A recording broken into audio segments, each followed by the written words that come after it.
푸르미와 데오네스의 담론 제1회. 이 책은 언어를 통해 인간의 의식을 성장시키는 입문서의 성격을 지닌다.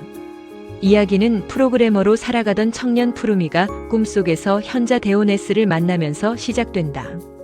데오네스는 푸르미에게 앞으로의 인생이 단순한 생계나 직업의 길이 아니라 학문, 기술, 마음 공부, 마법이라는 4단계의 성장 과정으로 이루어질 것임을 알려준다.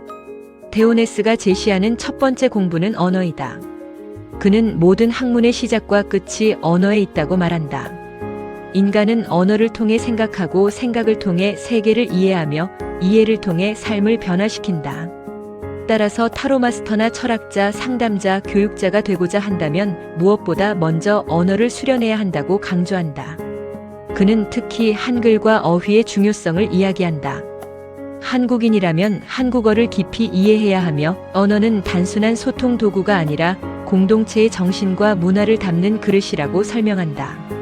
사전에 실린 수만 개의 어휘를 익히는 이유도 단순한 암기가 아니라 인간과 세상을 이해하는 창을 넓히기 위함이다. 단어 하나를 제대로 알면 그 단어가 품고 있는 역사와 철학, 심리와 문화까지 함께 배우게 된다는 것이다.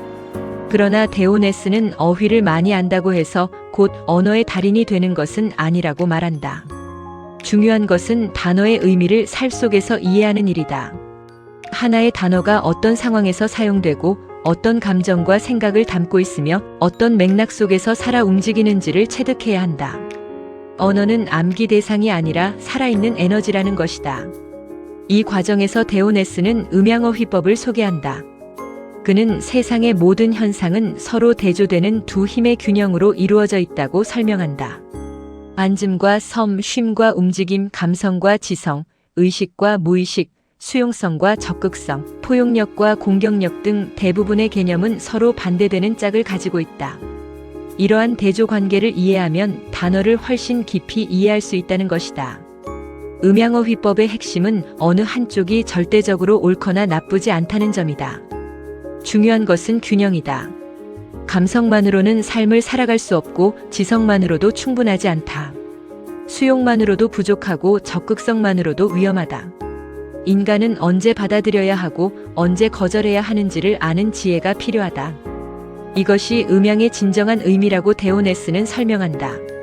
푸르미는 이러한 대화를 통해 의식과 무의식, 자아에 대해서도 배우게 된다. 자아란 인간 내면에 존재하는 인격 구조이며 그 사람의 말과 행동을 결정하는 중심이다. 긍정적인 자아가 강할수록 삶은 건강하게 전개되며 부정적인 자아가 강할수록 삶은 왜곡된다. 따라서 공부란 단순한 지식 습득이 아니라 자아를 정련하는 과정이어야 한다. 이어지는 대화에서는 상보성의 철학이 등장한다.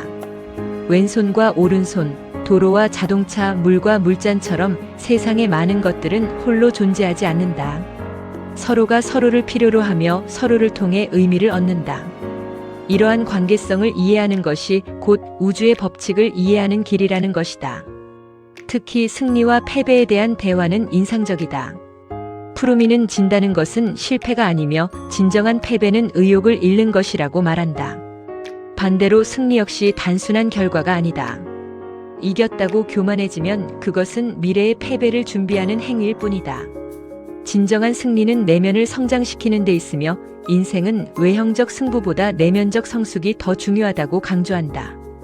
이후 이야기는 언어와 철학의 관계로 발전한다. 데오네스는 인류 문명의 가장 위대한 유산 가운데 하나가 언어라고 말한다. 철학은 언어를 통해 전해지고 언어는 철학을 통해 확장된다. 언어가 없다면 인간은 깊이 생각할 수 없으며 철학이 없다면 언어는 공허한 기호에 불과하다. 따라서 철학과 언어는 서로를 성장시키는 두 개의 날개와 같다. 그는 또한 문화와 의식의 관계를 설명한다. 문화는 인간 의식의 집단적 표현이며 언어는 그 문화를 전달하는 매개체이다. 의식이 문화를 만들고 문화는 다시 의식을 변화시킨다. 언어는 이 순환의 중심에 존재한다. 그러므로 언어를 공부한다는 것은 단순히 단어를 배우는 것이 아니라 인간의 집단의식과 문명을 이해하는 과정이다. 데오네스는 동양 철학의 핵심 개념인 경물치지도 설명한다. 그는 참된 알은 실제 사물과 대상을 탐구할 때 얻어진다고 말한다.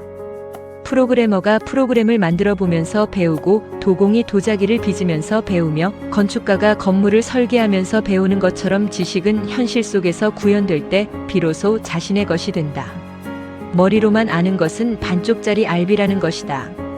또 하나의 중요한 개념은 정명이다. 인간은 사물에 이름을 붙임으로써 세계를 이해한다. 좋은 이름은 좋은 생각을 낳고 좋은 개념은 좋은 철학을 만든다. 역사적으로도 패러다임, 포스트 모던과 같은 단어 하나가 인류의 사고방식을 바꾸어왔다. 따라서 언어를 정교하게 사용하는 능력은 곧 사고의 깊이를 결정한다. 데오네스는 타로카드 역시 이러한 정명의 산물이라고 설명한다. 마법사, 절제, 힘, 은둔자와 같은 카드 이름은 단순한 명칭이 아니라 인간 정신의 중요한 미덕을 상징한다. 따라서 타로를 제대로 공부하려면 상징 이전의 언어와 철학을 먼저 공부해야 한다는 것이다. 후반부에서는 어휘그룹화라는 새로운 공부법이 소개된다. 예를 들어 지식날러지라는 단어를 공부할 때 지혜 위즈덤, 이해 언더스탠딩, 파악 컴프리헨션, 통찰 인사이트, 진리 트루스와 연결해서 함께 공부하는 것이다. 이렇게 하면 단어 하나가 거대한 의미망 속에서 이해되며 단순한 암기가 아니라 살아있는 철학적 구조로 자리 잡게 된다.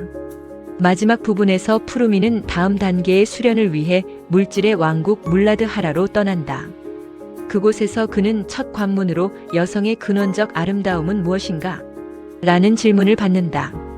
이는 단순한 퀴즈가 아니라 지금까지 배운 음양의 원리를 실제 삶과 인간 존재에 적용할 수 있는지를 시험하는 상징적 과제이다. 푸르미의 본격적인 수행과 모험은 바로 여기서부터 시작된다. 정리하면 이 내용은 언어의 마법사 전체 철학의 기초를 놓는 부분이다. 핵심 메시지는 단순하다. 언어는 생각의 집이며 철학은 그 집을 짓는 설계도이다. 데오네스가 푸르미에게 가르치려는 것은 단어 암기나 점술 기술이 아니다. 인간의 의식을 성장시키고 언어를 통해 세상을 이해하며 철학을 통해 자신을 변화시키는 길이다. 따라서 이는 결국 생각하는 인간이 되는 법에 대한 선언문이라고 볼 수 있다.